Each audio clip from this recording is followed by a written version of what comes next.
So far, we've explored two propositions about the truth about the reality of God. Proposition number one, every person has some truth or light about God. Proposition number two, light refused increases darkness. Here's proposition number three again. Light obeyed increases light. If you turn from the light, darkness increases.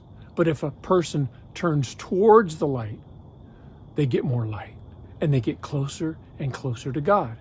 I want to give you some examples.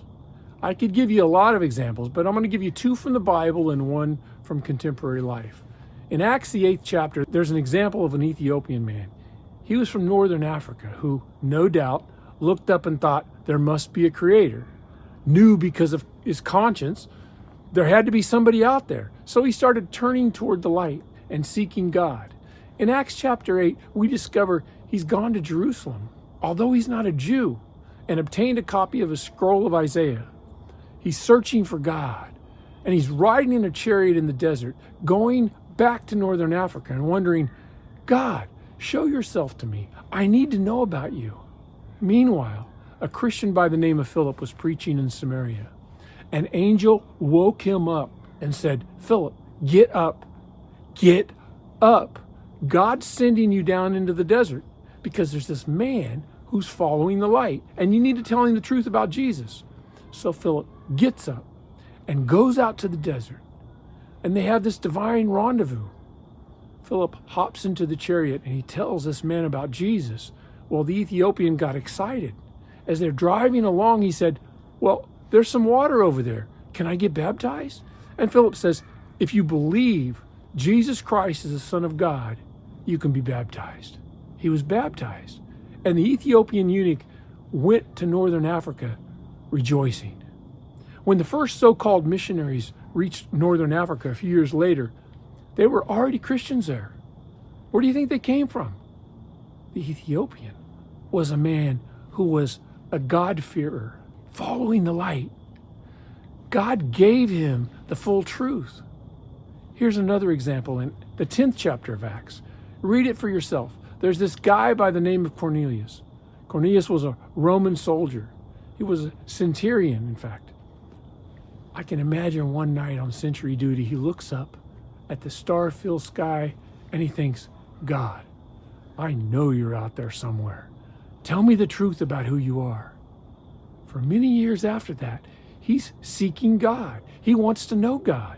When we read about him in Acts, in the 10th chapter, listen to how it describes him. He's already a man who prays regularly, but he's not a Christian. He's already a man who fasts several times a week, and he's not a Christian. He's a man who does alms, good deeds to the poor, yet he's not a Christian. He believes in God, but he's not a Christian. So one day he's praying, oh God, I really want to know the truth about you. And so an angel comes to him and says, don't worry, Cornelius. There's this guy down in Joppa by the name of Peter, Simon Peter. He'll tell you the truth.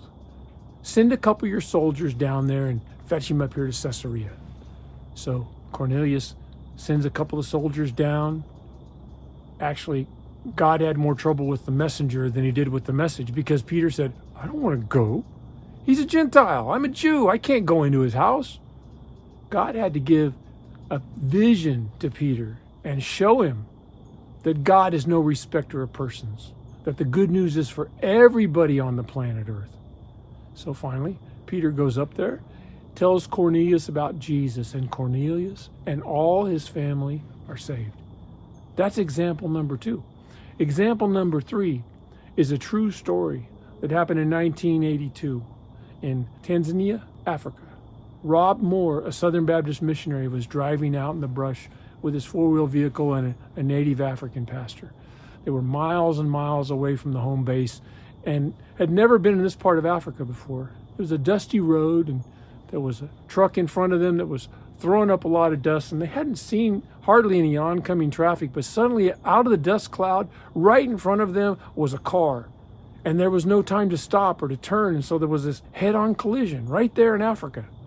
Well, Rob and the native pastor were wearing seat belts, and they weren't badly hurt, but the Africans in the other car 5 of them were injured. So Rob and the pastor started trying to administer medical help to these people. But they knew that they needed to be hospitalized. It took a long time, but someone finally arrived who could transport them to the hospital. Rob and the African pastor were kneeling down and praying for the injured people when they learned the injuries weren't life-threatening. Rob and this other guy started singing praises and were praying and giving thanks to the Lord. And meanwhile, unbeknownst to them, 3 African men walked out of the bush. They'd been watching this missionary and this man. And when the injured people were transported away, these 3 men from the neighboring tribe introduced themselves. They were tribal leaders, and they said, some time ago, we became convinced that there's only one true spirit. So we denounced the shamanism and the magic arts and our ancestors. And we set out to find this one true spirit. Now we've come to you. So Rob and the African pastor started telling them about Jesus. Rob waited there with his 4-wheel drive for 48 hours until somebody could come and tow it away. Meanwhile, 15 of the tribesmen were led to the faith in Jesus Christ because there was a car accident. Today, there's a vibrant church there. The name of the church in Swahili is Kanisalayoy, which means Accident Baptist Church. I'm here to tell you it was no accident. It was what I talked about, a divine intervention of God. There are these 3 men, true to the light they had, seeking God. Sometimes it may take a car wreck. Sometimes it may take God causing a plane load of missionaries to crash in the midst of people who are seeking. But listen to me. Here's one final thing I want to say about this point. Anyone, anywhere, who follows the light they have can find the full truth about God, regardless of their ethnic background, regardless of their language, regardless of their history.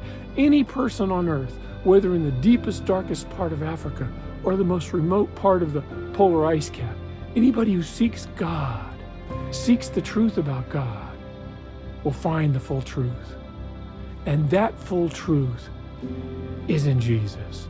Thank you, Lord, for the incredible love you have for each and every person that you created.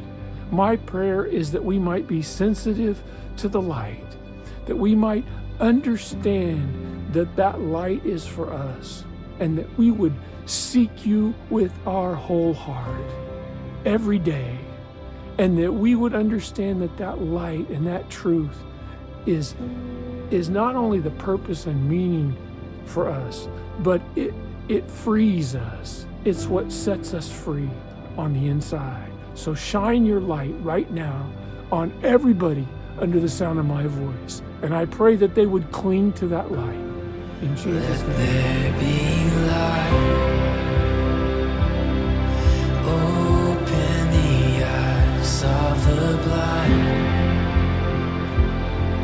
Purify our hearts in your fire.